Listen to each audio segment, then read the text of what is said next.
The day Sundar walked into Harvard, the lecture hall at Harvard was packed that morning. Sunlight streamed in through tall windows, glinting off the polished wooden desks. Students whispered to one another, clutching notebooks, laptops, and coffee. Cups! Everyone knew today's guest was not just another academic speaker. They had all heard the name before: Sundar Pichai, the CEO of Google. The man who went from a modest childhood in Chennai to one of the most powerful positions in the tech world. But for many in the room, this was more than a chance to hear an inspiring life story. Rumors had spread all week that Professor Richard Hamilton, known for his razor-sharp wit and, sometimes, his arrogance, was planning to test Sundar in front of him. Some said it was just harmless fun. Others whispered it would be humiliation. Hamilton had done it before, catching visiting speakers off guard with obscure academic challenges, the kind that made students gasp and laugh. Sundar walked in quietly. Dressed in a simple gray sweater over a white shirt, there was nothing flashy about him. No expensive watch, no designer shoes. He carried a slim folder, and his smile was calm, almost shy. He thanked the dean who introduced him, and the applause was warm but cautious, half admiration. Half curiosity. Hamilton leaned back in his chair at the front, arms crossed. "Mr. Pichai," he began, his voice smooth but with an edge. "Before you inspire us with your story, may I offer you a little academic exercise?" A murmur ran through the room. Sundar tilted his head slightly. "Of course, Professor," he said in his soft, even tone. Hamilton stood, picking up an old leather-bound book from his desk. "This," he announced, "is a manuscript written in a dialect almost no one here will recognize. If you can translate even a single paragraph accurately, I will personally admit that you are, indeed, as brilliant as everyone claims. If not," he paused, letting the silence stretch, "perhaps your genius is more selective." Students shifted in their seats. Some smirked. Sundar simply nodded. "May I see it?" he asked. Hamilton handed him the book.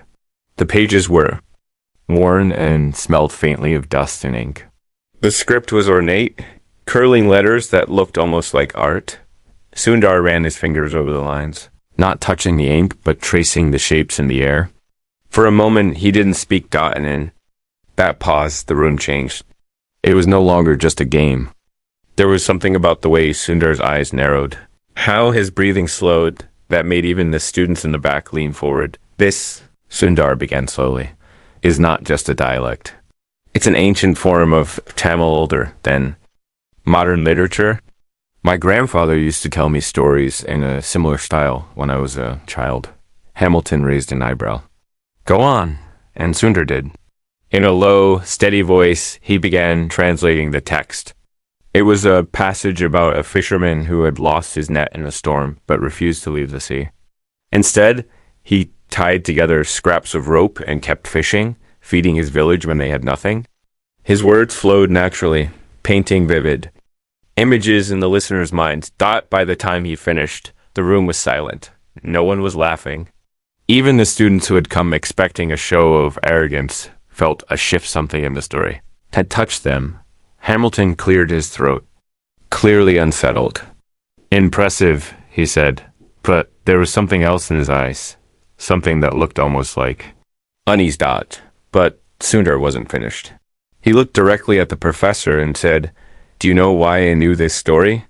Because when I was growing up, we didn't have much. My mother sold her jewelry to pay for my first year of college. My father worked double shifts, and this fisherman, he reminded me of them. They taught me that you don't stop because the tools are gone. You keep going even if you have to start from nothing." The air in the room grew heavier. Hamilton shifted in his seat. And then, in a voice just loud enough for everyone to hear, Sundar said, "But Professor, this book, it's not from Harvard's collection, is it?" Hamilton's head snapped up. "What do you mean?" Sundar placed the book gently back on the desk. "Because this particular copy belonged to my grandfather, I gave it to a small museum years ago. And I can see his handwriting in the margin right here." Gasps filled the hall. The professor's face turned pale before anyone could speak. Sundar added quietly. So, Professor, perhaps the real test here is not of my intelligence, but of yours. And with that, the scene froze, every eye locked on the professor, who suddenly looked like a man caught in a storm he had created. Himself. The tension was unbearable. The question hung in the air. How did he get that book? Asterisk the book's shadow. The moment Sundar's words sank into the room, you could feel a strange current ripple through the air. Students exchanged uncertain glances, some leaning forward as if they might miss something if they blinked. Others sat, perfectly still, eyes flicking between Sundar and Professor Hamilton. It was as though the story had transformed from a guest lecture into something much deeper, something private that the entire room had accidentally stumbled into. Hamilton's jaw tightened. He adjusted his glasses with deliberate slowness, a gesture meant to signal calm authority, but his hands trembled just enough for those sitting in the front row to notice. That's quite an accusation, Pichai, he said finally, his tone measured but with a faint crack beneath it. Sundar didn't rush to answer. Instead, he placed his fingertips lightly on the desk in front of him, as though grounding himself before speaking. It's not an accusation, he replied softly. It's an observation. This handwriting, he tapped the margin of the open page, is my grandfather's. I used to watch him write notes exactly like this when I was a child. He wrote in tiny, careful letters, almost as if he feared wasting space on the page. Here, look, he even corrected the fisherman's dialogue in the second paragraph. He always did that. The professor glanced down at the book, but didn't touch it. There was a flicker in his eyes, recognition, maybe guilt, but he quickly masked it. Books change hands, Mr. Pichai, Hamilton said, shrugging lightly. Perhaps it passed through collectors before ending up in my library. Perhaps, Sundar said. He smiled, but there was no warmth in it, only a polite mask that matched the professor's own. The silence that followed felt heavy, but not empty.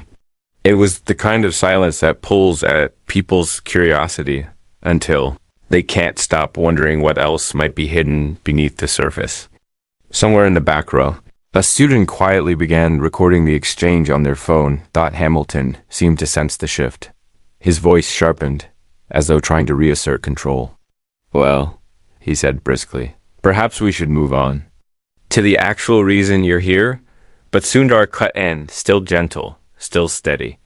Professor, I think we should understand the reason you began this exchange. You said you wanted to test me, but why? Was it to entertain your students, or to prove something to yourself? The question landed like a weight.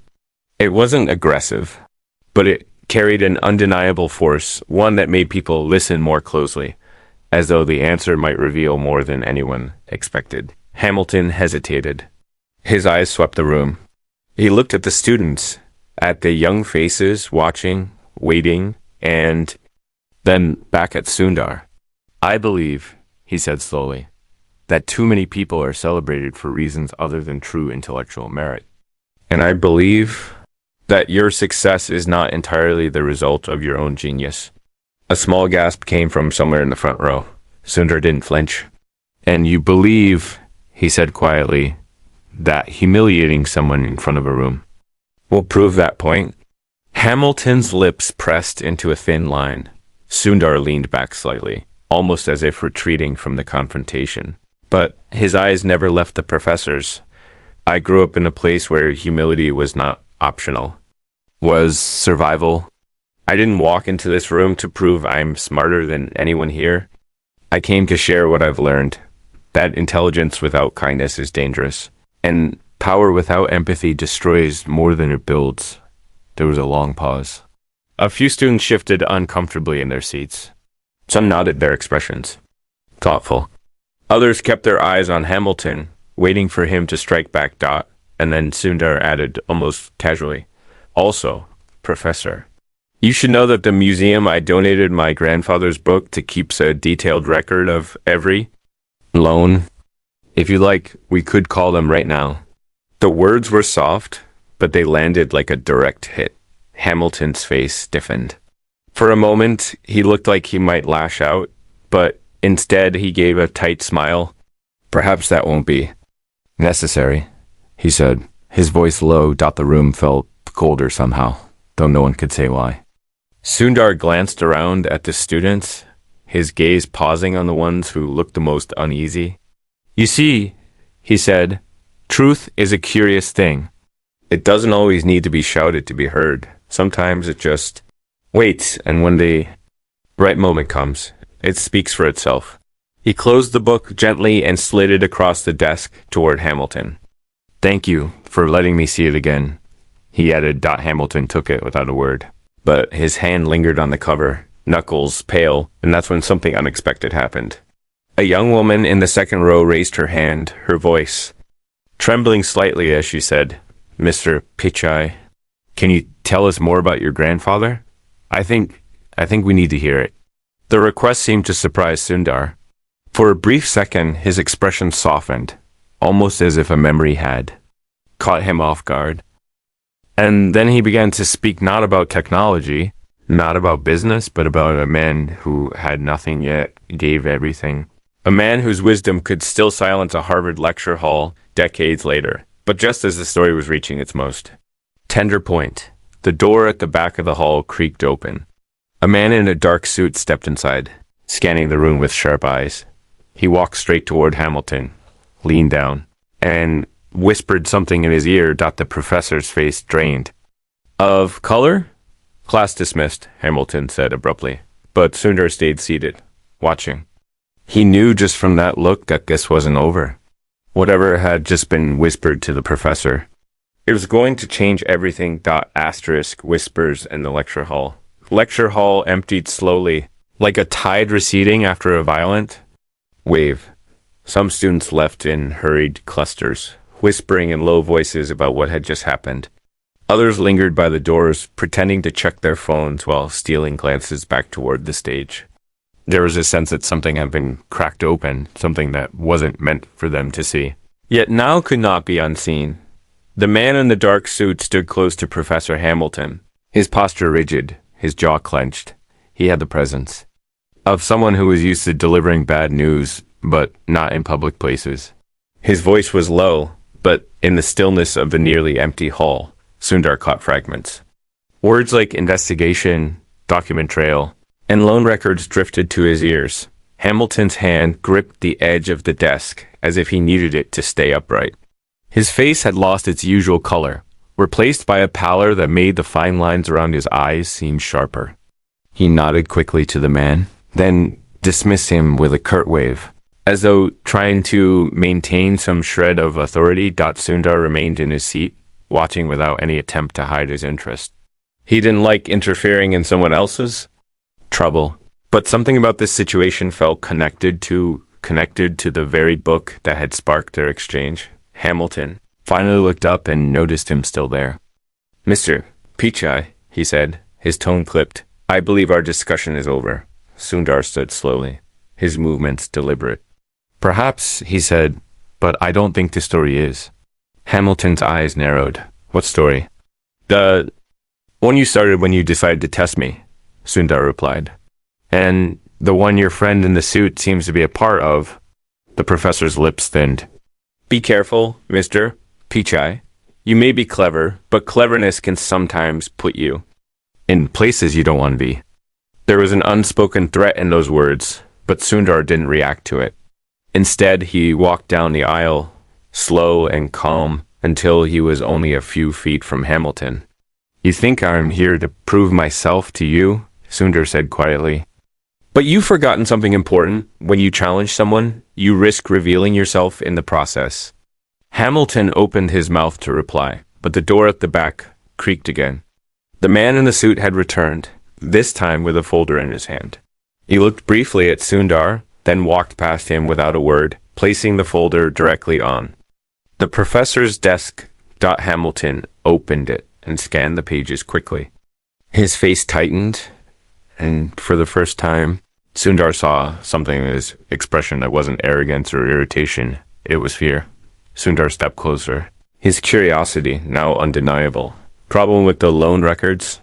He asked, his voice Low enough that only Hamilton could hear. Hamilton closed the folder sharply. Leave it alone, he said. But Sundar had already seen enough in that brief glance museum letterhead. Reference numbers and dates that lined up almost exactly with the year he had donated his grandfather's book. Sundar straightened. This isn't just about you owning a book you shouldn't have, he said. Something bigger is happening here, isn't it? Hamilton looked at him for a long moment, as though weighing whether to deny it. Finally, he leaned forward, his voice barely above a whisper. Mr. Pichai, some things once uncovered can't be put back. If you care about your family's name, you'll stop digging. The choice of words made Sundar's breath still for a moment. Your family's name. Why would Hamilton bring that up unless whatever this was somehow connected to his grandfather, or even further back? You think I'll walk away because you throw shadows at me, Sundar said. But I grew up in the kind of light that makes shadows disappear. He turned and began walking toward the door, but before he could leave, the man in the suit called. After him, Mara Pichai. Sundar stopped and looked back. The man's face was expressionless, but his eyes held something sharp. Your grandfather, he was a remarkable man. But there are parts of his story you don't know, parts the professor here has kept safe, until now. And with that, he left the hall, his footsteps echoing against the wood-paneled walls. Hamilton looked down at the folder, his hands tightening around it as though afraid it might be taken from him. Sundar watched him for a moment longer, then walked out into the crisp air outside. His mind a storm of questions. He had come to Harvard to speak about innovation, resilience, and the human spirit. Instead, he had stumbled into a mystery that seemed to reach back into his own family's history, one that a powerful academic clearly didn't want revealed. But Sundar had learned something important from that old fisherman story his grandfather used to tell. When the net is torn, you don't sail back to shore. You tie the ropes, you keep fishing, and you find out what's in the water. And right now, Sundar had a feeling that whatever was in the water was far bigger than anyone in that lecture hall had realized. As he walked toward the campus gates, his phone buzzed. It was a message from an unknown number. I read, "Meet me at the Charles River Bridge tonight. I'll tell you the truth about the professor. Asterisk the bridge at night." Charles River was a sheet of dark glass that night. Its surface, broken only by the shimmer of streetlights and the occasional ripple from a passing breeze. The bridge stood quiet, its iron rails cool beneath the touch, the sound of the city muted in the distance. Sundar arrived just before 9, wearing the same gray sweater from earlier. His breath faint in the crisp night air. He had debated whether to come at all. It could have been a trap, a waste of time, or simply someone looking to stir more trouble. But the way the message had been worded, it wasn't taunting, it wasn't vague. It was direct, almost urgent. And Sundar had learned long ago that ignoring an opening, no matter how risky, often meant missing the truth entirely. The bridge was almost empty. A lone cyclist passed, their tires whispering against the pavement. In the distance, a ferry's lights glided silently across the water. Sundar leaned against the rail, his hands in his pockets, and waited. After several minutes, footsteps approached from the far end of the bridge. Steady, unhurried, the sound of someone who had chosen not to rush, but also not to hesitate. As the figure drew closer, the glow from the street lamps revealed a man in his late 40s, tall, wearing a black coat that moved slightly with the breeze. It was the man from the lecture hall, the one in the suit. He stopped a few feet from Sundar and looked out at the river before speaking. "Thank you for coming." Sundar didn't turn his head. "You said you'd tell me the truth about the professor." "I did," the man replied. He placed his hands on the rail, mirroring Sundar's posture. "But before I tell you about him, you need to know something about your grandfather." That made Sundar turn. The man's face was calm but unreadable, his eyes fixed on the rippling water below. "Go on." "Years ago," the man said, "before you were even born, your grandfather worked on a project for a small academic institute here in Massachusetts. It was a cultural preservation project translating and protecting ancient Tamil manuscripts. One of those manuscripts is the book you saw today. Sundar's brow furrowed. I know, I donated it to a museum in Chennai after he passed. The man nodded slowly. Yes, but what you may not know is that the project was controversial. The manuscripts contain more than folklore. Some of them held trade records, maps, and coded agreements between merchant guilds from centuries ago. Knowledge that, if interpreted correctly, could shift academic credit, even change certain historical narratives. Sundar's hands tightened around the rail. And Hamilton? The man's gaze lifted to the far end of the bridge, as though making sure they were still alone. Hamilton was a junior researcher on that project. He was brilliant, but impatient. He wanted recognition, and he believed your grandfather's careful, slow translations were holding back the work. There was an incident. A portion of the records went missing. Your grandfather accused Hamilton of removing them without permission. And did he? Sundar asked quietly. The man didn't answer directly. The Institute buried the matter. Your grandfather never pressed it further, perhaps because he knew it would damage the entire project. Perhaps because he hoped the missing pages would resurface. But they didn't, and then years later, your grandfather's personal copy of the fisherman manuscript vanished from the museum in Chennai. Sundar's chest felt heavy. And somehow it ends up in Hamilton's hands. Exactly, the man said. But here's where it gets complicated. The museum's loan records don't just implicate Hamilton. They suggest the book changed hands through a chain of private collectors, some of whom are tied to funding academic programs at Harvard. Programs Hamilton has benefited from. The wind off the river seemed sharper now, cutting through the quiet between them. Sundar let the information settle, piecing together the implications. So, this isn't just about an old book. It's about reputation, about money, and legacy, the man added. Your grandfather's work is still cited in parts of the academic world. If it came up that Hamilton had taken his research, passed parts of it off as his own, it would be a scandal. Not just for him, but for this university. That's why he tested you today.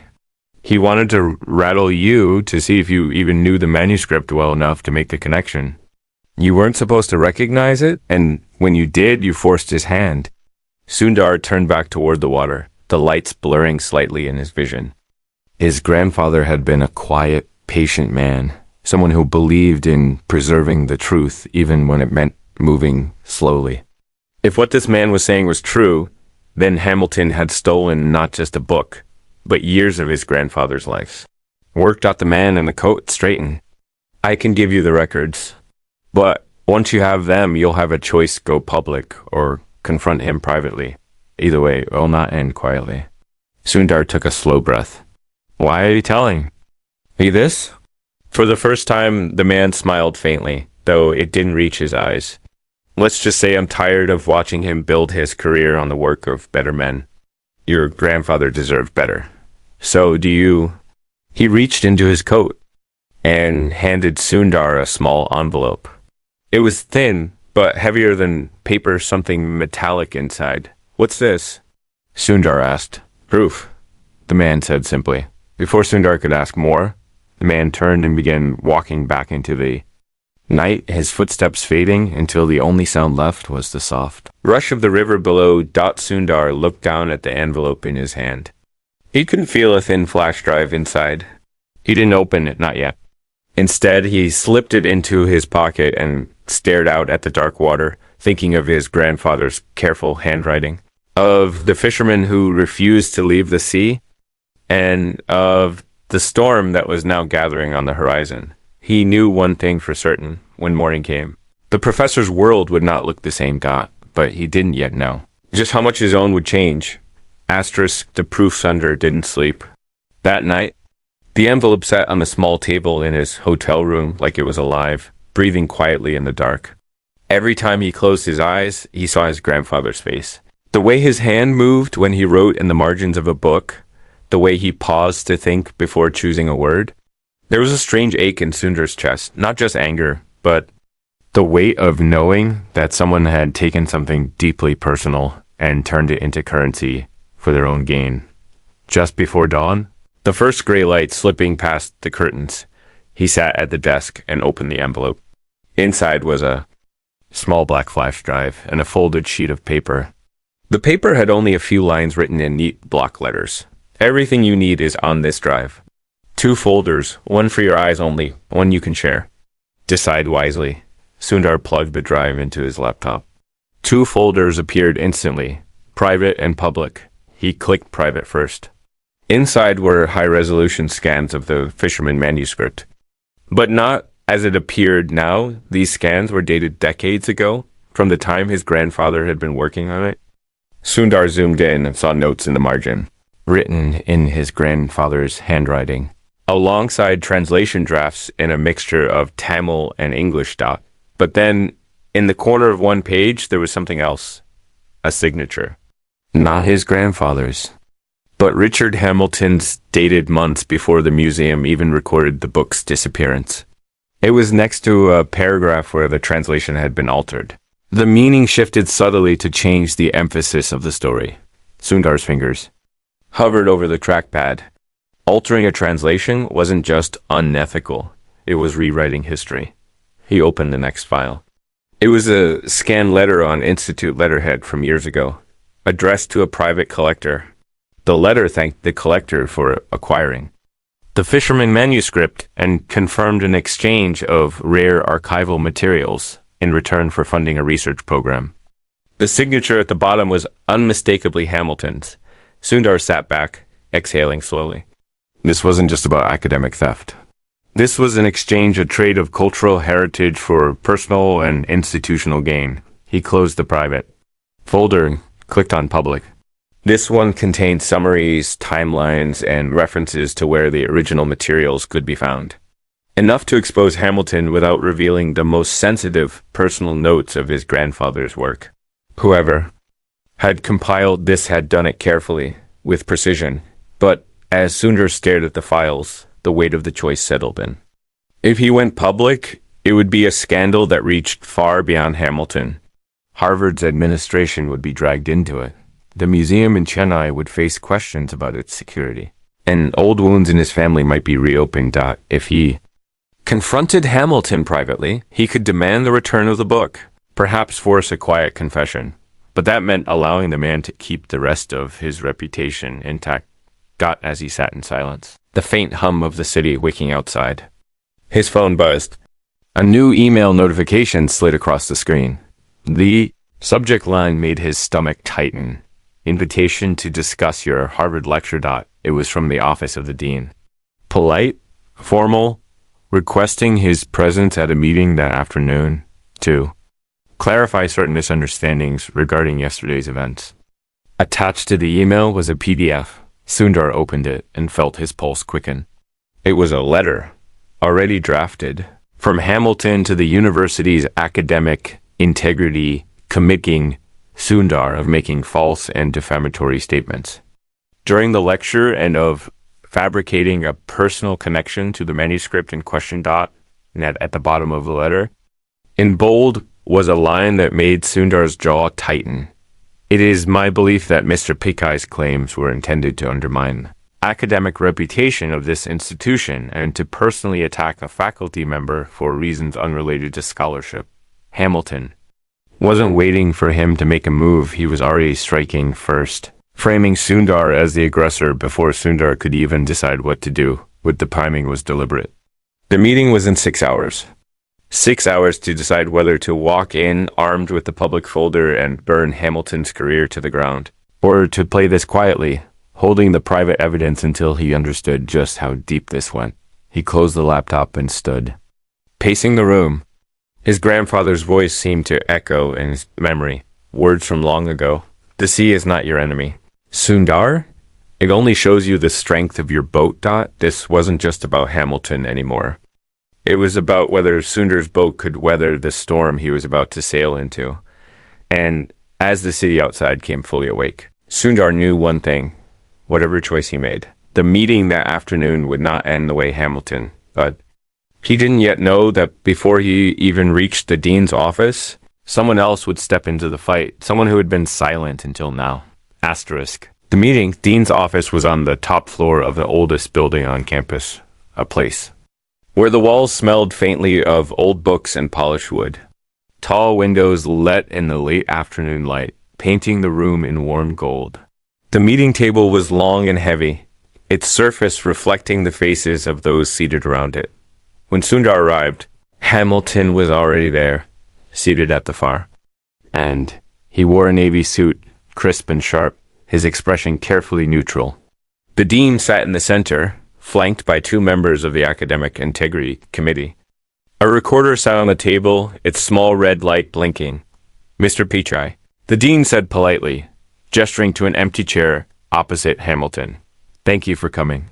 We'd like to discuss the events of yesterday's lecture and address certain concerns that have been raised." Sundar took a seat slowly, placing his folder on the table. "Of course," he said, his voice even.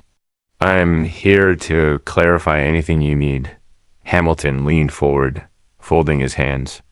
"As I've stated in my letter," he began, "Mr. Pichai made serious and unfounded accusations about my possession of a manuscript. His claims were not only incorrect, but damaging to my professional standing." The dean glanced at Sundar. "Is that correct? Do you stand by what you said in the lecture?" Sundar met Hamilton's gaze. "I do," he said calmly, "and I can prove it."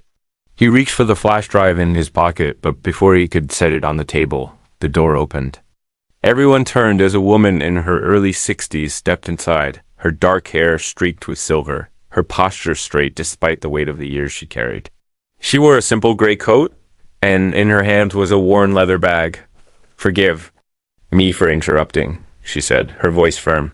"But I believe you'll want to hear what I have to say before this meeting goes any further." The dean frowned. "And you are—" "Dr. Anitha Pichai," she replied, "archivist.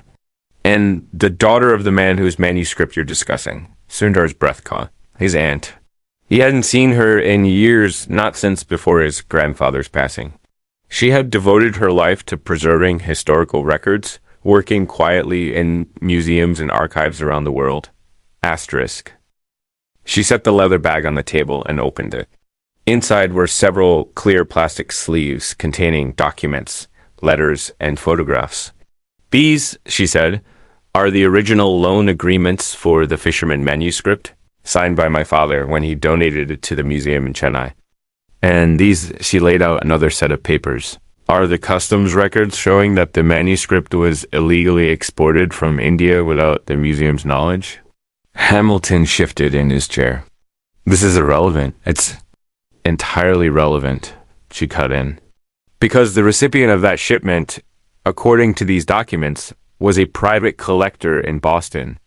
And 2 months later, that collector made a donation to Harvard University, with a certain professor listed as the point of contact." All eyes turned to Hamilton.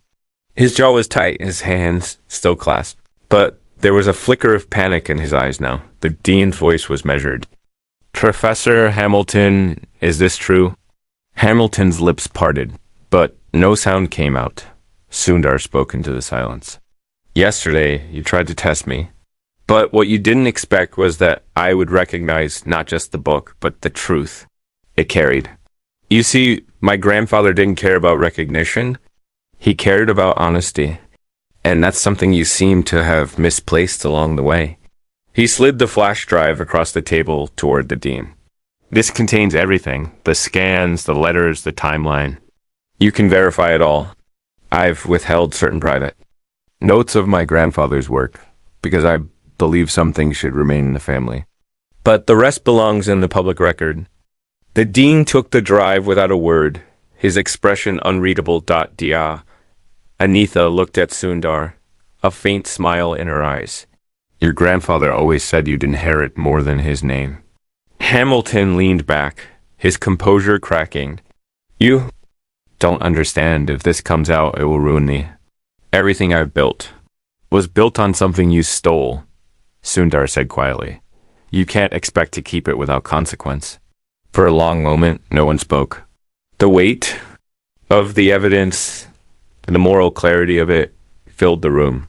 Finally, the dean cleared his throat.